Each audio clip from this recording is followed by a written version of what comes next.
The most admirable Justin rightly declared that the aforesaid demons resembled robbers. Tatian's address to the Greeks, chapter 18. And Justin well said in his book against Marcion that he would not have believed the Lord himself if he had announced any other God than the fashioner and maker of the world and our nourisher. But since, from the one God who both made this world and formed us, and contains as well as administers all things, there came to us the only begotten Son, summing up his own workmanship in himself, my faith in him is steadfast, and my love towards the Father is immovable, God bestowing both upon us.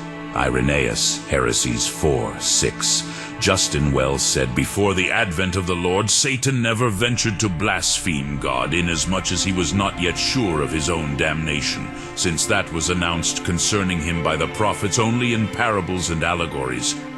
But after the advent of the Lord, learning plainly from the discourses of Christ and his apostles that eternal fire was prepared for him who voluntarily departed from God, and for all who, without repentance, persevere in apostasy, then, by means of a man of this sort, he, as if already condemned, blasphemes that God who inflicts judgment upon him and imputes the sin of his apostasy to his Maker, instead of to his own will and predilection. Irenaeus, Heresies 5:26.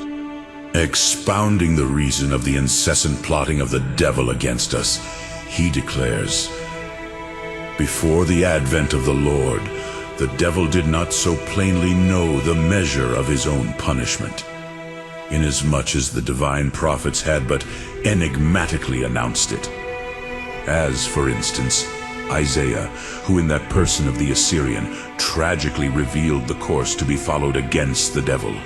But when the Lord appeared and the devil clearly understood that eternal fire was laid up and prepared for him and his angels, he then began to plot without ceasing against the faithful, being desirous to have many companions in his apostasy, that he might not by himself endure the shame of condemnation, comforting himself by this cold and malicious consolation from the writings of John of Antioch. And Justin of Neapolis, a man who was not far separated from the apostles either in age or excellence, says that that which is mortal is inherited, but that which is immortal inherits, and that the flesh indeed dies, but the kingdom of heaven lives. From Methodius, on the resurrection in Photius. When God formed man at the beginning, he suspended the things of nature on his will and made an experiment by means of one commandment. For he ordained that, if he kept this, he should partake of immortal existence. But if he transgressed it, the contrary should be his lot. Man, having been thus made, and immediately looking towards transgression, naturally became subject to corruption. Corruption then becoming inherent in nature, it was necessary that he who wished to save should be one who destroyed the efficient cause of corruption. And this could not otherwise be done than by the life which is according to nature being united to that which had received the corruption, and so destroying the corruption, while preserving as immortal for the future that which had received it. It was therefore necessary that the Word should become possessed of a body, that he might deliver us from the death of natural corruption. For if, as ye say, he had simply by a nod warded off death from us, death indeed would not have approached us on account of the expression of his will. But nonetheless would we again have become corruptible, inasmuch as we carried about in ourselves that natural corruption. Leontius against Eutychians and others, Book 2. The soul can with difficulty be recalled to those good things from which it has fallen, and is with difficulty dragged away from those evils to which it has become accustomed. If at any time thou showest a disposition to blame thyself, then perhaps through the medicine of repentance I should cherish good hopes regarding thee. But when thou altogether despisest fear, and rejectest with scorn the very faith of Christ, it were better for thee that thou hadst never been born from the womb. From the writings of John of Damascus. As it is inherent in all bodies formed by God to have a shadow, so it is fitting that God, who is just, should render to those who choose what is good, and to those who prefer what is evil, to everyone according to his deserts. From the writings of John of Damascus. Neither shall light ever be darkness as long as light exists, nor shall the truth of the things pertaining to us be controverted. For truth is that than which nothing is more powerful. Everyone who might speak the truth and speaks it not shall be judged by God. Manuscript and works of John of Damascus. As the good of the body is health, so the good of the soul is knowledge, which is indeed a kind of health of soul, by which a likeness to God is attained.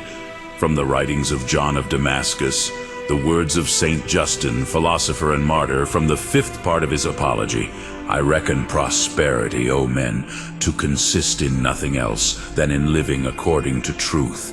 But we do not live properly or according to truth unless we understand the nature of things. It escapes them apparently that he who has by a true faith come forth from error to the truth has truly known himself, not as they say, as being in a state of frenzy, but as free from the unstable and, as to every variety of error, changeable corruption, by the simple and ever identical truth. From the writings of John of Damascus. Neither is there straightness with God, nor anything that is not absolutely perfect. From manuscripts of the writings of Justin. By the 2 birds Christ is denoted, both dead as man and living as God.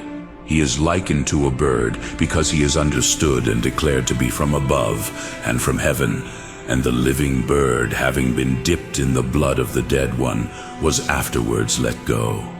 For the living and divine Word was in the crucified and dead temple of the body, as being a partaker of the passion, and yet impassible as God. By that which took place in the running water, in which the wood and the hyssop and the scarlet were dipped, is set forth the bloody passion of Christ on the cross for the salvation of those who are sprinkled with the Spirit and the water and the blood. Wherefore the material for purification was not provided chiefly with reference to leprosy, but with regard to the forgiveness of sins, that both leprosy might be understood to be an emblem of sin, and the things which were sacrificed an emblem of him who was to be sacrificed for sins. For this reason, consequently, he ordered that the scarlet should be dipped at the same time in the water, thus predicting that the flesh should no longer possess its natural evil properties. For this reason also were there the 2 birds, the one being sacrificed in the water, and the other dipped both in the blood and in the water, and then sent away, just as is narrated also respecting the goats. The goat that was sent away presented a type of him who taketh away the sins of men, but the 2 contained a representation of the one economy of God incarnate. For he was wounded for our transgressions, and he bare the sins of many, and he was delivered for our iniquities. From manuscripts of writings of Justin. He speaks not of the Gentiles in foreign lands, but concerning the people who agree with the Gentiles, according to that which is spoken by Jeremiah. It is a bitter thing for thee, that thou hast forsaken me, saith the Lord thy God, that of old thou hast broken thy yoke, and torn asunder thy bands, and said, I will not serve thee, but will go to every high hill, and underneath every tree, and there shall I become dissolute in my fornication. From manuscripts of the writings of Justin. To yield and give way to our passions is the lowest slavery, even as to rule over them is the only liberty. The greatest of all good is to be free from sin. The next is to be justified. But he must be reckoned the most unfortunate of men who, while living unrighteously, remains for a long time unpunished. Animals in harness cannot but be carried over a precipice by the inexperience and badness of their driver, even as by his skillfulness and excellence they will be saved.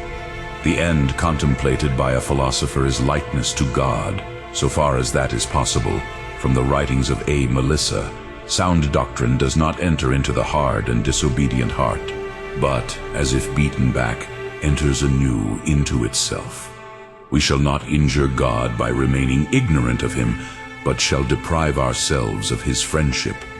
The unskillfulness of the teacher proves destructive to his disciples, and the carelessness of the disciples entails danger on the teacher, and especially should they owe their negligence to his want of knowledge.